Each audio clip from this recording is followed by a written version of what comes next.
Hi guys, ഇന്ന് നമുക്ക് 3 മീനുകളെ പരിചയപ്പെട്ടാലോ. അതിലൊരാൾ വളരെ ബുദ്ധിമാനും, രണ്ടാമത്തെയാൾ വളരെ തന്ത്രശാലിയും, മൂന്നാമത്തെയാൾ ഒരു മടിയനുമായിരുന്നു. ഒരു ദിവസം തടാകത്തിനു പുറത്ത് മീൻപിടുത്തക്കാർ വലയിടുന്നതിനെ കുറിച്ച് ആലോചിക്കുന്നത് അവർ കേൾക്കാനിടയായി. ഇത് കേട്ട ബുദ്ധിമാനായ മീൻ പറഞ്ഞു, സുഹൃത്തുക്കളെ, നമ്മുടെ ജീവൻ അപകടത്തിലാണ്. നമ്മൾ എത്രയും പെട്ടെന്ന് മറ്റൊരു താമസസ്ഥലം അന്വേഷിച്ച് പോവേണ്ടതായിട്ടുണ്ട്. എന്നാൽ ഇത് കേട്ട സൂത്രശാലിയായ മീൻ പറഞ്ഞു, ഓ, അവരങ്ങനെ പറഞ്ഞെന്ന് കരുതി നാളെ അവർ വന്നോളെന്ന് നിർബന്ധമൊന്നുമില്ലല്ലോ. അപ്പോൾ നമ്മൾ താമസം മാറിയത് വെറുതെയുമാവും.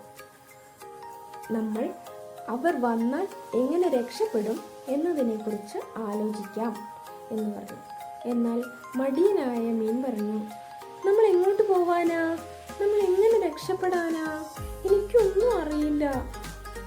ഇങ്ങനെ മീൻപിടുത്തക്കാരുടെയൊക്കെ വലയിൽപ്പെട്ട് മരിക്കാനായിരിക്കും നമ്മളുടെയൊക്കെ വിധി എന്നും പറഞ്ഞ് അവനവിടെ ഇരുന്നു. എന്നാൽ ബുദ്ധിമാനായ മീൻ തൻ്റെ സുഹൃത്തുക്കളോട് യാത്രയും പറഞ്ഞ് മറ്റൊരു താമസ സ്ഥലം അന്വേഷിച്ച് പോവുകയും ചെയ്തു. പിറ്റേ ദിവസം മീൻപിടുത്തക്കാർ പറഞ്ഞതുപോലെ വരികയും വലയിടുകയും ഈ 2 മീനുകൾ അതിൽ പെടുകയും ചെയ്തു. അപ്പോൾ തൻ്റെ സുഹൃത്ത് അപകട മുന്നറിയിപ്പ് തന്നതിനെ കുറിച്ച് ഓർത്ത് അവർ വിഷമിച്ചു. എന്നാൽ തന്ത്രശാലിയായ മീൻ തൻ്റെ തന്ത്രം അപ്പോൾ പ്രയോഗിച്ചു. അവൻ ചത്ത മീനിനെ പോലെ ആ വലയിൽ കിടന്നു.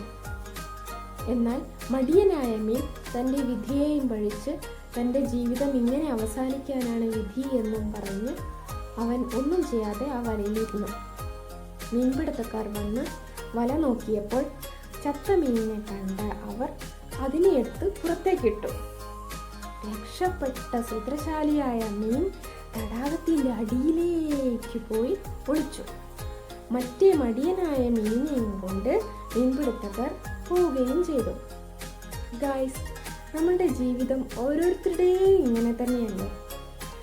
ജീവിതമാകുമ്പോൾ നമ്മൾക്ക് പ്രതിസന്ധികളും പ്രശ്നങ്ങളും വന്നുകൊണ്ടേയിരിക്കും. ആ സമയത്ത് ബുദ്ധിമാനായ ആ മീൻ ചെയ്തതുപോലെ അത് മുൻകൂട്ടി കണ്ട് സേഫ് സോണിലേക്ക് മാറുന്നതിനാണോ, അല്ലെങ്കിൽ തൻ്റെ സേഫ് സോണിൽ നിന്ന് രക്ഷപ്പെടാൻ അല്ലെങ്കിൽ മാറാൻ മടിച്ച് പ്രശ്നങ്ങൾ വരുമ്പോൾ അതിനെ നേരിടാനാണോ, അല്ലെങ്കിൽ മടിയനായ ആ മീനിനെ പോലെ ഇതെല്ലാം എൻ്റെ വിധിയാണ്, എനിക്കിനി ഒന്നും ചെയ്യാനില്ല എന്ന് പറഞ്ഞ് വരുന്ന അപകടത്തെ അങ്ങ് സ്വീകരിക്കാനാണോ? നിങ്ങൾ ഏതാണ്, എങ്ങനെ ആവാനാണ് നിങ്ങൾക്ക് താല്പര്യം? ഗൈസ്, ജീവിതം ഒന്നേ ഉള്ളൂ ഗൈസ്.